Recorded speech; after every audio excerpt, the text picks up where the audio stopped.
back. David and Tim Robertson from the Financial Center once again to sit and talk about our annual State of the Markets, where we get to look back over 2025, see what happened, what worked, and maybe look out into 2026 for some of the headwinds or the challenges that we might face. So as you can see, we get to look at all of our disclosures for all of our compliance department. So I'll let you take a moment to read through those. So I'd like to begin where I began with many of you, and that is just, why do we invest? Why do we need to invest?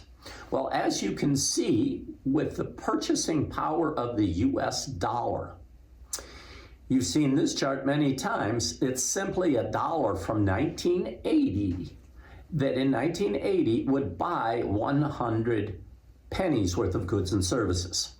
Today, that same dollar only purchases about 26 cents worth of goods and services. Folks, that's a 70% reduction in your purchasing power over time. Put another way, you need to have $2.40 to purchase the same amount of goods and services that same dollar bought back in 1980. Now, for many of you, that's going to happen to you again at least one time in your lifetime, and for some of you out there, maybe twice. How do we combat that? Well, let's look at our next chart, which is simply stocks, bonds, and inflation over the last 100 years. Now, you can see that the gray on there, that's simply inflation for the last 100 years at about 3%. You need to, and you must, stay at least 3 percentage points ahead of inflation to get anywhere to beat that inflation. Let's look. What do we need to do? Let's look at the yellows. The yellows, the T-bills, the CDs, if you will. The long term, they earn about 3.3%. They don't do it for beating inflation long term. What about the oranges? The oranges, the long term, the government bonds. Well, at 5%, they're close and they help, but they still don't do what we need them to do. What's left? Folks, you know the answer. It's the stocks. It's the blues and the greens, the large companies, the small company stocks, that long term, over time, earn that 10 to 12% long term. But there's a problem. And I think all of you know that problem. That is that sometimes they go down. And when they do, they go down quickly and without cause, and it's scary and it's emotional.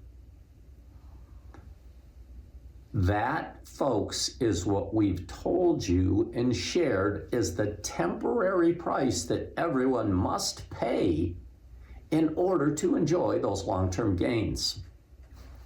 And you were all tested this past year with the tariff tiff, which, of course, in March and April of this past year, markets pulled back very quickly, about 20%. And it was scary. And if you listen to the media, it was the end of the world. But if you listen to Tim and Dave on our videos, we said this is temporary and this too shall pass. All of you that stayed the course, that listened, that stuck to the plan, have been rewarded quite nicely over the last year for that. And quite frankly, over the last 3 years, as we've mentioned, because those are great years. Tim's going to talk about that volatility in the market next. Thanks, Dad. Yep, simply what this chart illustrates is what the market, what the S&P 500, which is 500 of America's greatest companies, really what was the historical performance since 1980 all the way up until this year, the past 45 years. So there's really only two data points on this chart, or two really things you need to understand, and then an idea of how to use that data on what to think as far as moving forward. So first, let's look at the gray bars and what they represent. Well, that's easy. Gray bars show what happened or where the market finished at the end of the year. Well, just looking at this right away, you can notice, well, there's way more ups than there are downs. And I would absolutely agree with you. 34 out of the past 45 years, that's almost a 75% clip. Market finished up and positive, which is great news. And I feel like a lot of people forget. But keep in mind, that was the destination, but we also need to remember the journey, which brings me to those red dots. So you'll notice there's a red dot in every single one of the past 45 years. And what that red dot represents is the intra-year decline, or just a fancy way for saying, hey, I don't know if this was January, March, April, November. At some point during the year, we had a pullback. The market was down. Maybe your assets were down. Oh, what did you do? Because this whole chart should get you thinking on, hey, how do we react when we have a pullback? Let's look at the first year. In 1980, if you invested hypothetically $100,000, at some point you were down 17%.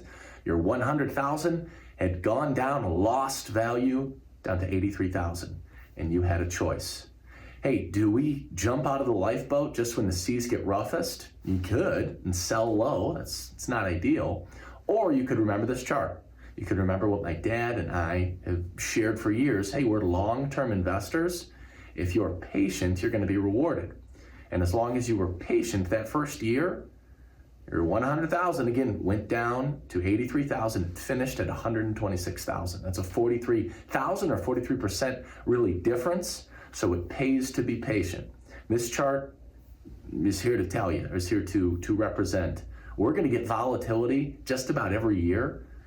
It's how you react. Heck, look at 2025. Here we are onto our next chart, the S&P 500 index at inflection points. This is another historical chart simply to show since 1997 some of the volatility and some of the crazy storms that we've gone through. If you've been invested since 1997, you've gone through two 50% calamitous historic pullbacks. Again, that's 5-0. Been through two of them, and yet you're still here today. That was the tech wreck of late 99, 2000, 2001. And then, boy, does everybody remember the great financial crisis of 2008. So you've been through two of those. Imagine if another one happened. You know, a lot of folks talk about, wow, that would be the end of the world. To which I would counterpoint to say, you've gone through two already and you're here to tell the tale.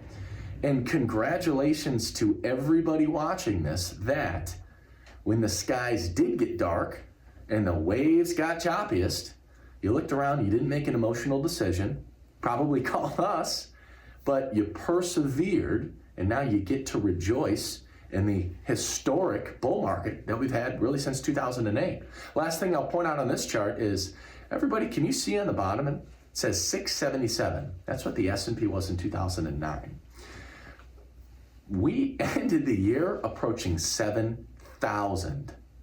Again, I'll say congratulations to everybody that stayed on the wagon. As you'll see, kind of the theme that we're going to talk about today is we're going to have pullbacks in the future. It's how you react. And as long as you persevere most of the time, you're going to be just fine. This next chart shows a little bit more history dating back to World War II. All of the good markets, so the bull markets in blue, and all the bear markets in orange. Coincidentally, we've had 13 good markets and 13 bad markets since then. So, just looking at the chart, which team do you want to be on? It's a clear answer here. Blue grows way more and it lasts way longer. On average, when we have a bull market, and remember, a good market, a positive market, those last about 4.5 years. Your assets go up about 155%. Contrary to the orange, those only last for about 11 months, so about a quarter of the time, and assets go down historically about 30%. So, number of ways to look at this. I'm going to equate it to the seasons here in Michigan. We have spring, summer, fall, which are great, and the sun's out shining, it's the best. Those are blue markets. Hey, those are going to be around for longer. But eventually we do get winter time. Winter, you've heard my dad say it a million times in his videos. Hey, it's cold, nobody likes it, but it's necessary. It's always going to be there. And we have to persevere through winter in order to get to springtime tulips. I'm going to go ahead and give this back to Dad. Well, as Tim said, that there's a power to sticking to the course. And for those of you that have seen that great charted inflection points that Tim just pointed out, you might wonder, how long does that last? Well, wait, maybe it's over with. And I talked about the bubble, the potential for an AI bubble in the past videos that we've spoken on. If you didn't see them, please catch up. There were a few videos ago. This slide would talk about the Magnificent Seven.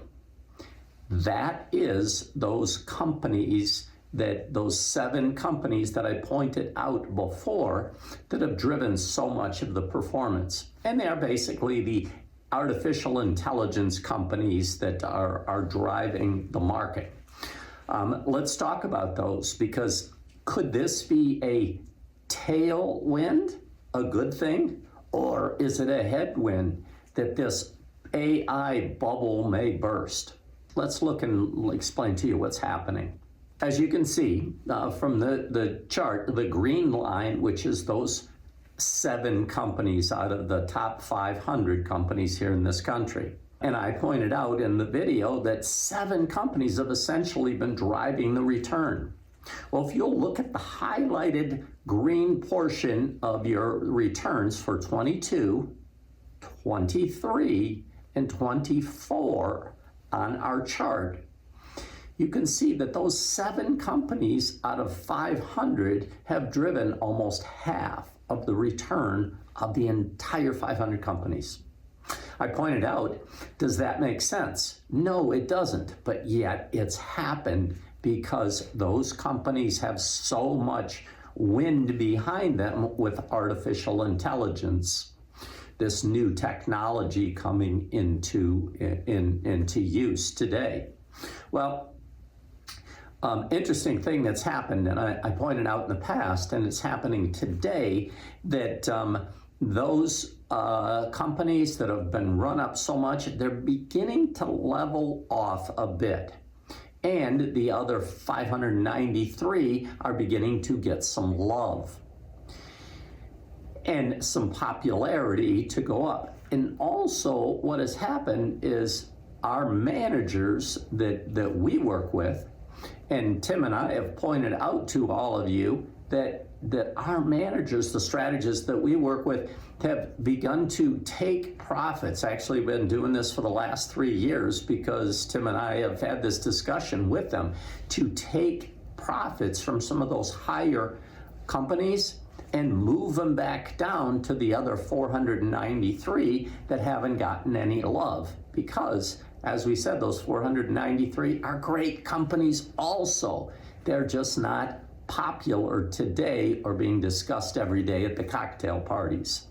So that's one thing that's happening. And as a result of that, you see in 2025 that the share of returns is beginning to level off. The 493 coming up, the 7 coming down. That's a good thing. Really healthy for the markets, really healthy. So tailwind, maybe not a headwind.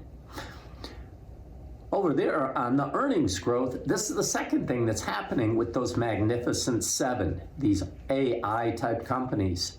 And as you can see from the green bars, that their earnings has been very high, but you've seen the earnings starting to come down. Conversely, you've seen the blue, the other 493 earnings going up. And remember, what our managers actively are doing is selling some of the ones that are high and buying some of the ones that are low. Isn't that what we want? So I look at this, yes, there could be a bubble. Could it burst? Could some of those companies go down? Yes, it could. But you have you have the managers that are already working towards unraveling some of that. So I'm very positive about this. This next slide dovetails exactly with our AI and what we talked about there, because artificial intelligence, how is it getting utilized? I've had people come into my office and say, oh my gosh, Dave, this AI, it's going to wipe out jobs. It's going to cause a recession. It's going to be like Will Smith in I, Robot, or Arnold Schwarzenegger in Total Recall movies. I don't believe that. I believe that it's going to be integrated into our everyday lives and become a wonderful thing for all of us. I recall back that computers, when they first came out 50, 60 years ago, that was the same thing. It was going to put people out of business. There were going to be no jobs for people. When in fact today, it's just enhanced our productivity, and there are more computers in houses than there are children. Yes, more computers in every home than there are children. So we've woven those into our life. They're our friend. We couldn't get by today without our computers or our internet. I believe that's where we're headed with AI, because it's going to do so many things for us to make us more productive.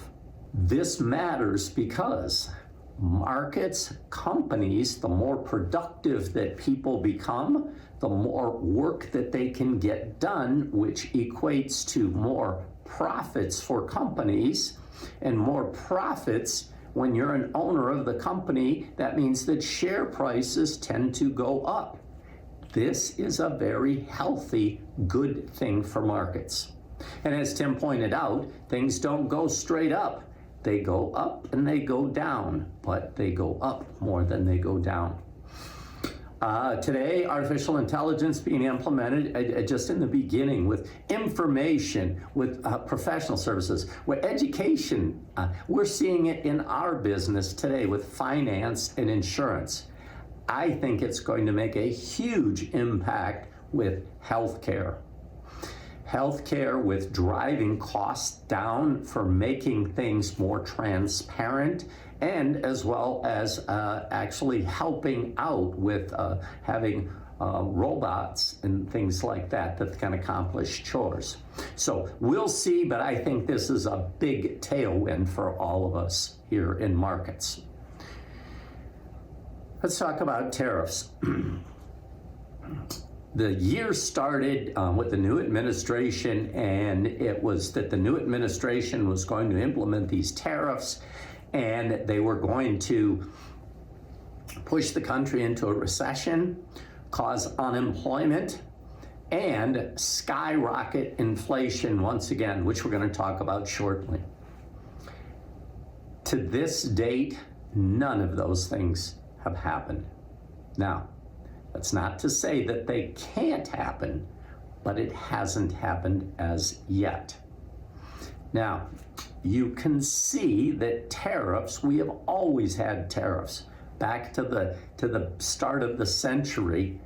Today, tariffs with where they are, they're not high, they're not low, they're about midpoint in the last 120 years. But they haven't affected what markets have done. So, again, which is not to say that they won't.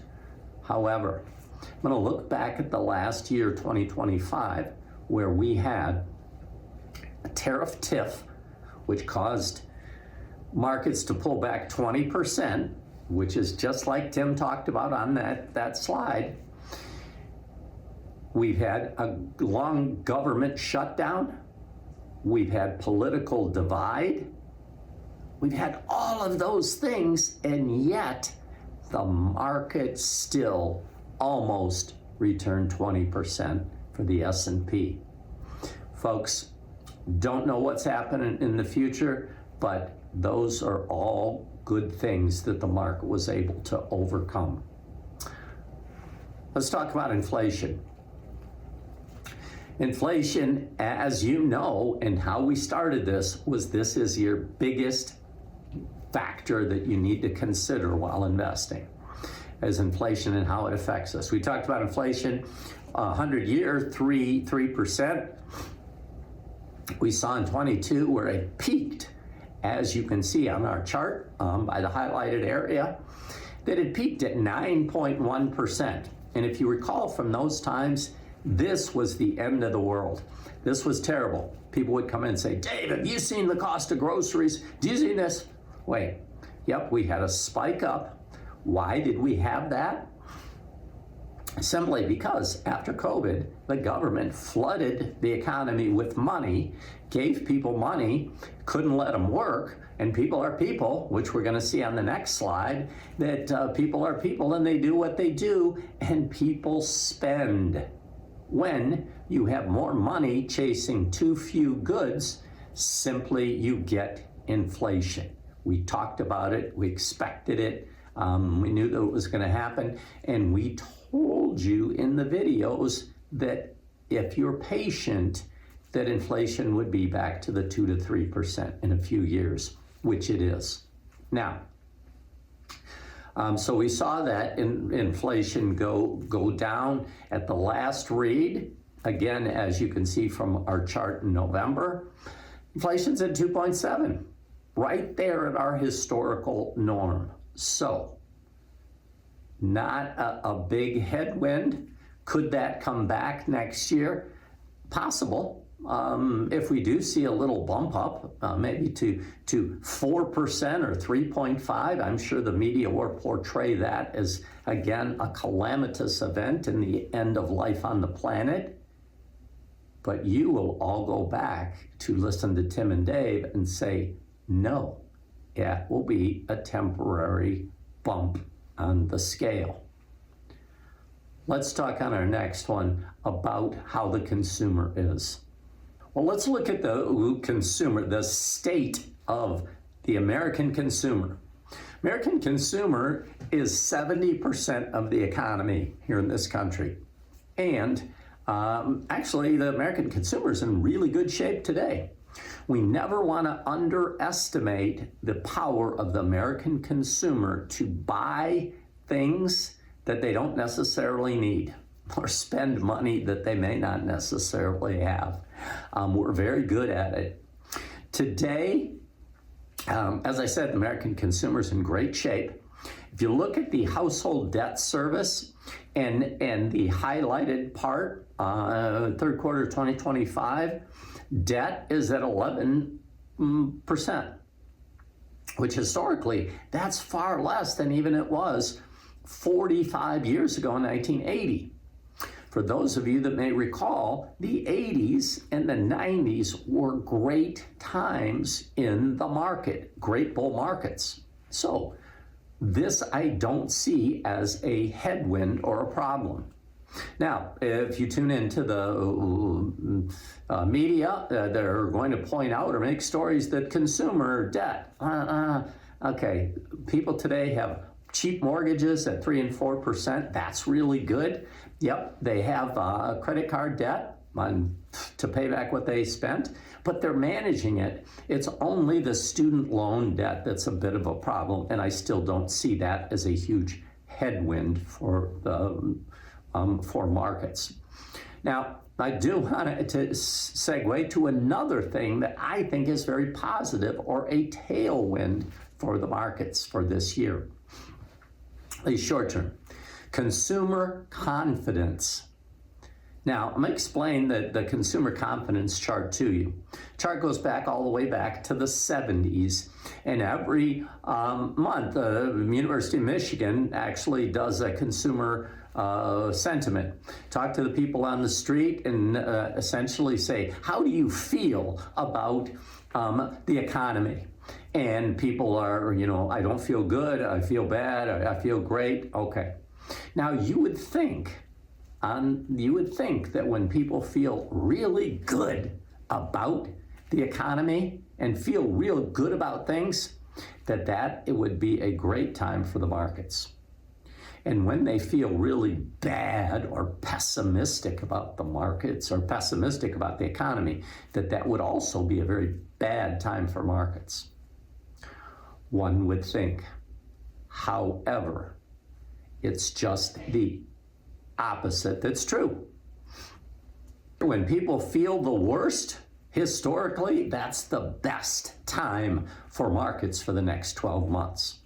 I'll go back to 3 data points. One, take a look at November, the highlighted area of 08. Terrible time. People were feeling bad. You remember it was the great financial crisis, as Tim mentioned, with the S&P being way down. It was terrible. But people felt bad, but the next 12 months, markets were up 22%. Fast forward, I'm not going to go through the whole chart. Let's just go to recent history. Let's look at June and this year, the highlighted March, so June 22. Remember, inflation peaked at 9.1%, and oh, it was terrible. It was terrible. How did people feel? They felt like, this is the end. This is terrible. Very good time for markets, though, because the next 12 months, we saw the S&P increase almost 18% from that time. Every point on this chart, wherever people were feeling bad, that was a good time to invest or for markets for the next 12 months. Where are we today? Well, last read we have is November of 25. As you can see, that at that point, again, people very pessimistic about the economy in the future. Could history repeat itself? We'll see. That is a very good bullish sign for markets. Let's change up a little bit to global equity markets. Now, there's a trend that for the last, first of all, the best place to have been in investing in the world is the good old US. For the last 15 years, we've been the best place to be. However, things go in cycles, and those cycles, international versus domestic, tend to change about every 10 to 12 years. We are a bit long for this cycle for the US. Now, again, I told you in the beginning, we've had 3 great years, wonderful years that you all should be rejoicing for. And for those that stuck to the plan, will get to reap the benefits from those many years to come. But trees don't grow to the sky, as Tim mentioned. We, as good as this country has done for the US S&P, international markets in 2025 actually did better. Now, we don't know if this is the beginning of the trend, but you've heard many of you have talked to Tim and I, or we've spoken to you about making adjustments to own more international. Because that's what we are here for, is to help. We don't know, but we know that 9 times out of 10 that if we do the right things, things are going to work out. So we've begun to incorporate more international than we have in the past. So in this case, if we haven't talked to you about it, when we do, expect it's just part of diversification. And more diversification helps us to balance out the bad things when they ultimately happen, as Tim pointed out, is inevitable. Want to talk about a possible headwind, which is going to turn into a tailwind. Now, red, blue, and you. Politics. This year we have an election coming, midterms. Some of you may be excited about it. I dread seeing the political ads and the negativity and the divisiveness, but we must go through it, and we will, and we'll get through. I've had, throughout the course of my career, Tim and I get the privilege of serving people on both sides, and we've heard this both ways. Hey, if he or she wins, I'm going to pull all my money out because things are going to go to hell in a handbasket. Or if they win on that side, I'm going to pull my money out because everything's going to go. Both sides. When in fact, we have coached all of you to say, folks, it doesn't matter. Markets can live with Republicans, they can live with Democrats, they can live with war, they can live with peace, they can live with high taxes, low taxes, high inflation, low inflation, but they cannot live with uncertainty. Now, we're going to get an election. It's going to breed some uncertainty at some point, but that, as all things, will pass. If those of you that are on the blue side say, hey, I think this way and this is what it's going to be, and those of you that are on the red, please take a look at the donkey and the elephant, because this goes back to 1936. What party was in power and how did it work out? Well, if you're of the blue party, the donkey party, and you can say, hot dog, our time, we averaged 11.2. Great. Those of you that are the red elephant in the room, it's 10.5. Only 10.5. Folks, I don't know about you, but I'm telling you, as your advisor, we'll take any of those or anything in between.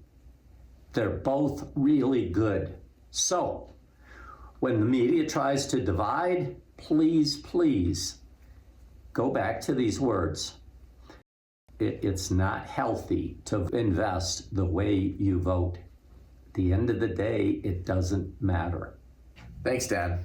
This is a chart that talks about time in the markets versus timing the markets. This shows, hypothetically, if you were to go back to 2005, invest $10,000, and essentially forget about it, today you'd have about $66,000. There's exactly 7,300 days in a 20-year period, 05 to 2025. Now, what this chart represents is if you tried to be like some of those folks that guess and try to time the markets to move in and out, if they try to predict that something good is going to happen to the market's going to shoot up, so they want to buy in, or they're thinking things are going to go down, so they want to sell. One, it's very tough to guess winners, especially to guess winners all the time. And this simply shows the penalty. If you missed 10 of those 7,300 days, instead of 66,000, you have about 29,000. You cut your return more than in half. That's if you missed just 10. And the more that you miss, the greater your penalty, the greater your of your challenge really is. Interesting tidbit is likely, or I should say the best days in the market typically follow the worst. So this chart is designed to discourage the trying to guess and to predict. Again, tough to pick winners all the time. It's best simply just to put your head down, ride out the volatility, and over time, things are going to take care of themselves. Go ahead and pass this back to Dad. Thanks, Tim. Well, as Tim pointed out, for those of you that are thinking as the election approaches, hey, maybe I can just get out for those little bit of time.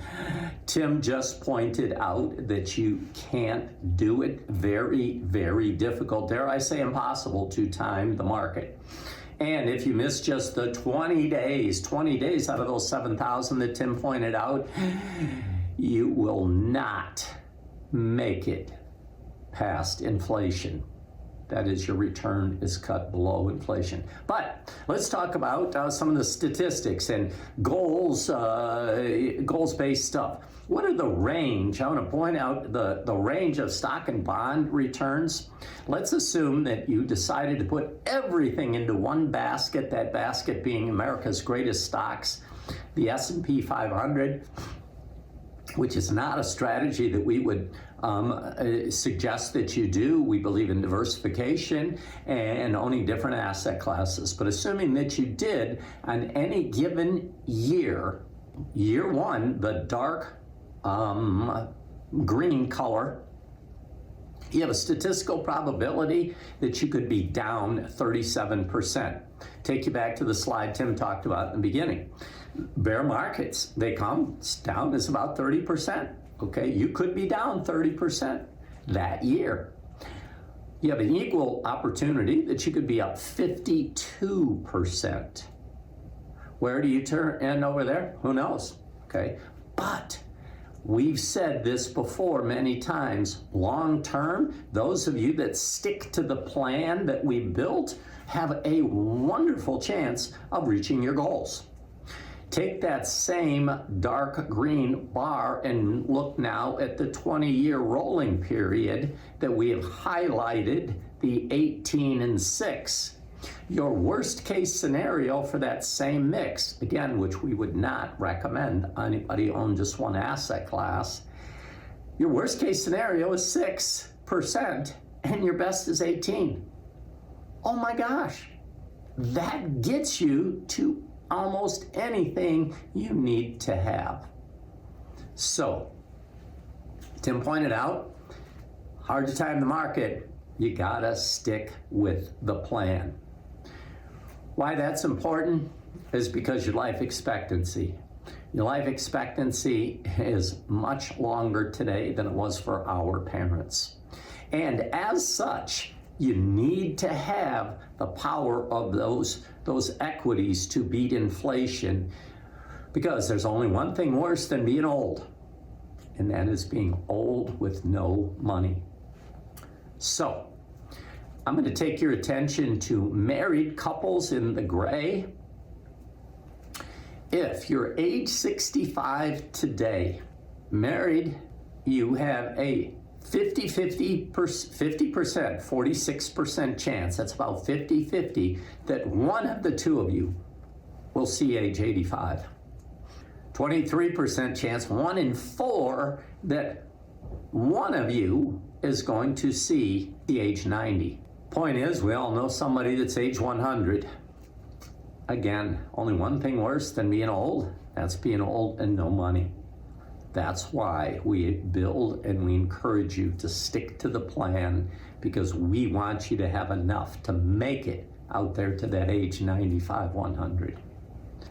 So with that said, I hope that was helpful for all of you as we took a look back at 2025 and what a wonderful year 25 was, as well as 24 and 23. And with maybe a little look out to see 26, what maybe is on the horizon. If you found this helpful or good, informative, great. If you have friends, people that need to see it, please feel free to pass that on, share that with others. If you have questions, you'd like more info on anything, please give Tim or myself a call. We're here to help you guys, as we always have, to help you to make good choices with your money. And as those challenges arise, which, as Tim pointed out, you're gonna see some surprises this year in 26. We don't know when, we don't know where, because that's unknowable. But rest assured, we built those things into your plan. And when they arise, we'll be here to help to coach you through and get you through to the next time. Till next time, we'll see you soon. And have a great 2026. Bye now.